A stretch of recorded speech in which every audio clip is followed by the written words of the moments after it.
저는 장동혁의 윤리위원회 이거 지금 완전히 희화화됐다라고 생각하거든요. 네, 네. 아무 의미도 없고 국민들에게서는 꼭두각시 장난스러운 장치라고 생각을 하고 네. 돌이켜 이제 민주당도 보면 이제 서로 다 뭐 징계하겠다, 윤리 제소하겠다 하는데 서로 뭐 정말 최악의 형태들만 민주당과 국민의힘이 서로 닮아가는 것 같아요. 정말 네. 극단적이고 배제해야 될 면만. 그래서 네. 정말 퇴행적인 모습이라고 생각합니다. 거울이죠, 거울. 네. 반사. 나쁜 건 빠르게 배우기. 애든 어린이든 나쁜 건 빨리 배우는 그 옛말이 있죠. 자, 정치권도 예외는 아닙니다. 민주당 전당대회에서 장도혁표 징계 정치가 등장했습니다. 뭐 김민석 후보도 정청래 징계하겠다. 정청래 대표도 김민석 뭐 징계하겠다. 뭐 이렇게 얘기했는데 2일 울산에서 열린 당대표 후보 합동 연설에서 그런 말이 나왔단 말이에요. 자, 이 징계 정치는 사실 장도혁 대표 시그니처인가 했는데 이 민주당에서 실제 이제 징계가 후보들끼리 막 한단 말이에요. 이게 실제로 징계 가능성이 있어요? 아니면 그냥 사실상 이렇게 좀 이렇게 엄포라고 좀 봐야 돼요? 먼저 하시라고. 어떻게 보세요? 제가 네. 이제 방송에 좀 출연해 보니까 오늘 이거 바꿔서 절대 세 번째 주제까지는 못 간다. 안 읽고 한데. 무조건 가야 돼. 무조건 가야 돼 우리는. 네. 아 여기 역시 무조건 가야 돼요. 레거시 언론이라 다르는구나. 정해진 건 무조건 해야 돼. 저는 장동혁의 윤리위원회 이거 지금 완전히 희화화됐다라고 생각하거든요. 네, 네. 아무 의미도 없고 네. 이거 뭐 국민들에게서는 뭐라 그럴까요? 뭐 꼭두각시 뭐 장난스러운 장치라고 생각을 하고 네.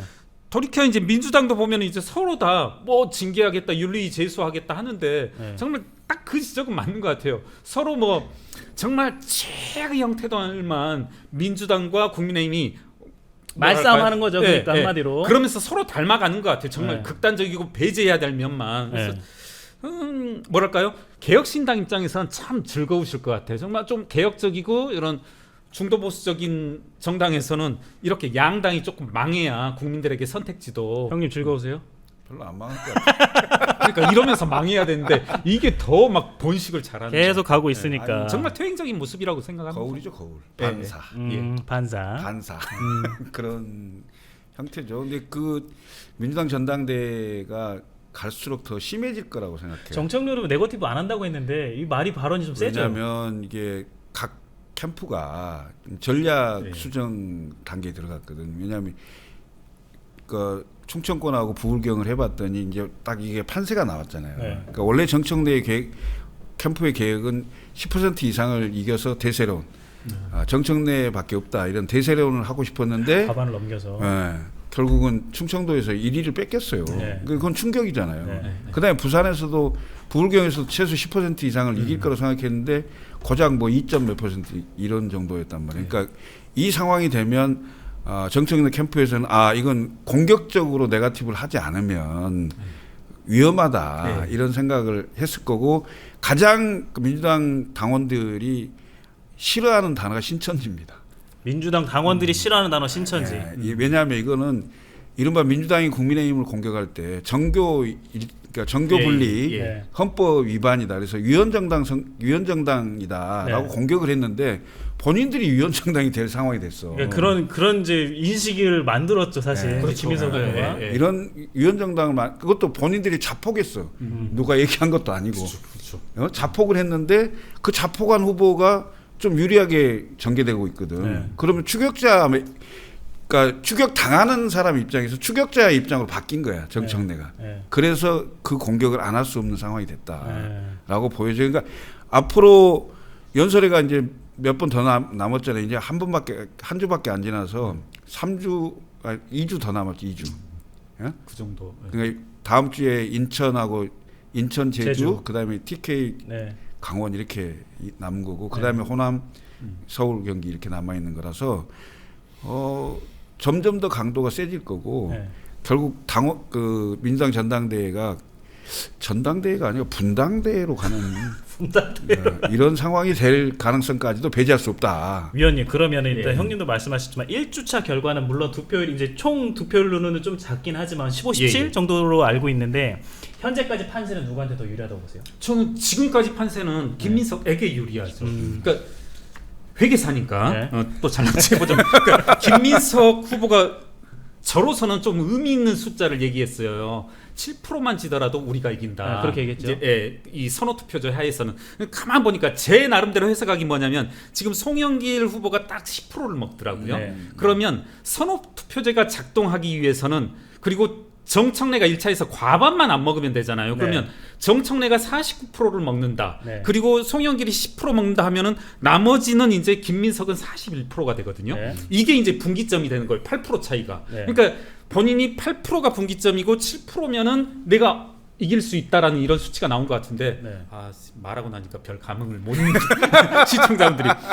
그러니까 쉽게 말하면 네. 정청래 후보의 그 과반 이상의 마지노선 선호 투표제를 고려했을 때 49%예요. 그렇죠. 마지노선이. 그렇죠. 아. 예, 과반이면은 이제 그거로 끝이니까. 음. 예. 49고 송영길이 보니까 공교롭게도 두 곳 모두 다 저기 어디죠? 충청 그리고 부울경 모두 다 10%더라고요. 그러면 예. 송영길 후보의 포는 7대3 정도로 7은 김민석, 3은 정청래 간다고. 예. 그렇게 간다라면 이제 본인이 이긴다. 그러니까 저는 그래요. 그러니까 정청래가 언더독 전략일 때 여러 가지 판세들을 보면은 이렇게 치고 올라갔단 올라왔잖아요, 말입니다. 그렇죠. 실제로. 예. 김민석이 사실상 꽤 의미 있게 차이를 두다가 이 누굽니까? 정청래가 치고 올라왔고 저는 그게 유시민과의 어떻게 보면 상당히 의도된 협업이라고 생각하거든요. 네. 악역은- 정청래와 유시민 작가 간에 예, 유시민이 악역은 맞고 뭐 집중 공격은 유시민이 하고 예. 정청래는 이제 언더독 포지션으로 예. 이렇게 했는데 이것만으로는 지금 아무래도 지금 상황은 제가 봐서는 적어도 선호 투표제가 작동하는 한에서는 김민석에게 유리할 수밖에 없으니까 그런 어떤 불안감이 정청래로 하여금 본인의 이제 보도 정청래 의원이 사실 할 수 있는 거 본인이 잘하는 게 이분도 4선인가 5선인가 되지만 잘하는 게 남 욕하는 거밖에 없거든요. 그러니까 본인 특기가 이제 작동하기 시작하는 거 아닌가. 그러면서 이전 투구되고 저는 오히려 이 모습이 예. 정청래의 어떤 표를 점점 삭감해 가지 않을까. 제가 정청래를 좋아한 적이 없거든요. 근데 언더독 포지션일 때는 이분 좀 나라도 정청래 찍겠다 했다가 하루 이틀 모습 보니까 또 안 되겠다. 본심이 나온다. 네. 이렇게 말씀하시는 거네요. 근데 이게 재밌는 결과가 이제 나중에 있을 수 있는데 아마 그렇게는 안 될 것 같은데 우선 김민석 후보가 좀 유리한 고지를 점령을 했죠. 지금까지는. 예, 한 건데 이게 선호투표제가 어떤 부작용을 나중에 나올 수 있냐면 예를 들면 결과적으로 이제 그럴 가능성이 좀 많이 적어졌지만 1순위 투표에서 정청래 후보가 1등을 했어요. 네. 예? 근데 예. 예를 들어서 하는 네. 거예요. 2등을 한 김민석 후보가 송영길 후보의 2순위 선호 투표에 의해서 1등이 뒤바뀌었어. 예. 그럼 당에서 승복을 할까요? 안 아, 할까요? 그게 문제인 것 같아요. 네. 그게 문제. 그러니까 선호 투표제 자체도 도입할 때 굉장히 아. 분란이 좀 많았는데 예. 그러니까 1순위가 바뀌면 그러니까 내가 1등했는데 2등한 사람이 당 대표가 돼버렸어. 예.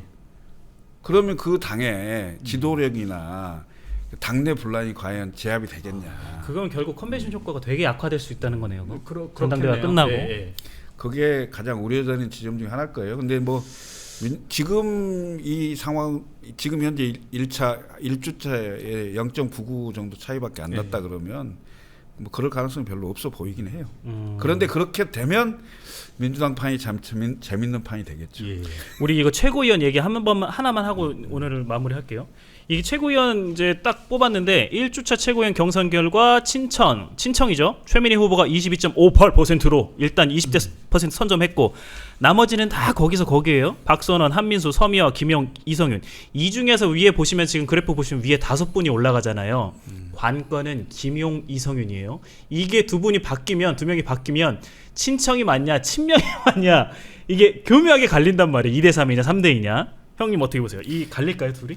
근데 마지막 주가 호남하고 서울 경기예요. 거기가 관건이죠. 거기가 그 거의 한 60%가 남는 거거든요. 네. 그러니까 2주 동안 까서 그 표현된 게 사실 뭐 그 권리당원의 40% 정도밖에 아니어서 네. 이건 그냥 추세나 흐름 정도를 아는 정도지 저게 순위로 거의 확정적이라고 할 수가 없어요. 지금 상태에서는 모른다. 네, 알 수가 없다. 엄청나게 많이 바뀔 가능성이 있다고 보고 네.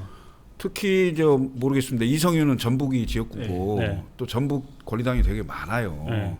뭐 이런 것도 있을 수 있고 그다음에 김용은 또 대통령의 오른팔 그다음에 대통령 같이 해왔는데 굉장히 고난을 겪고 있다면 고난의 서사가 있잖아요. 네. 뭐 이런 것도 작용이 될 수도 있고 기본적으로 제가 보면 거의 대부분 그 친천계가 두 명 정도 들어가 있고 나머지 사람도 꽤 그 인지도가 높아요. 네.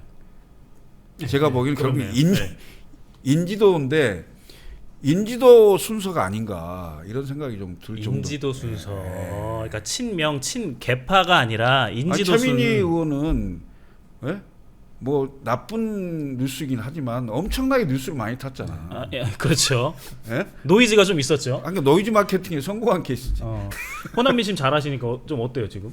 그러니까 저도 이제 사실 이 부분은 뭐 인지하지 못했던 부분인데 김용이냐 이성윤이냐 네. 사실은 제 개인적인 생각으로는 이제 제 개인적인 추측 뭐 어떤 뭐랄까 분석을 해본다라면 지금 이재명 대통령의 역대급 어떤 뭐랄까 민생경제의 파탄, 네. 부동산이라든가 주식이라든가 이런 파탄의 효과는 뭐 총알이랄까 유탄은 지금 결국은 김민석이 맞을 수밖에 없다라고 생각하거든요. 그런 것들을 생각하면 저는 김용 후보에게 조금 불리하지 않을까. 그리고 김용 후보는 적어도 제 시각에서는 이건 좀 파렴치범이거든요.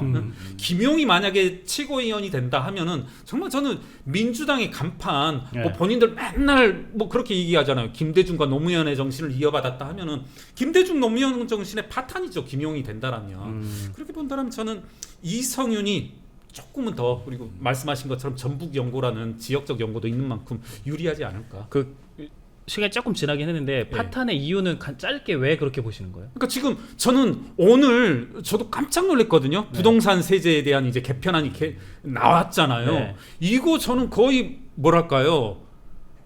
그 소위 바둑으로 치면은 그냥 뭐 던졌다. 네. 뭔가 야 너희 지금 이건 논리적인 인과관계로 말미암아서 짧게 한번 말씀드려 보면 노무현 정부 때 노무현 때 종부세라고 하는 것은 제가 정확히 말씀드릴 수 있는데 서초 강남 송파의 2주택 다주택자를 향한 야 한번 맛 좀 봐라였거든요. 네. 지금 그런데 어제 이루어진 세제 개편안이라고 하는 것은 서초 강남에 사는 모든 사람 향해서 폭탄을 갖다 꽂아버린 거예요. 네, 초고가 주택에 네. 대한 이거 저는 민심 상당히 이반되고 어떤 민심의 추이가 상당히 뭐랄까요 심판적인 성격으로 치달을 성격이 강하다. 그런다면 이와 같은 민심의 향배가 분명히 민주당 당대표 선거에도 나타날 거고 그것의 유탄은 친명 계열이 받을 수밖에 없다.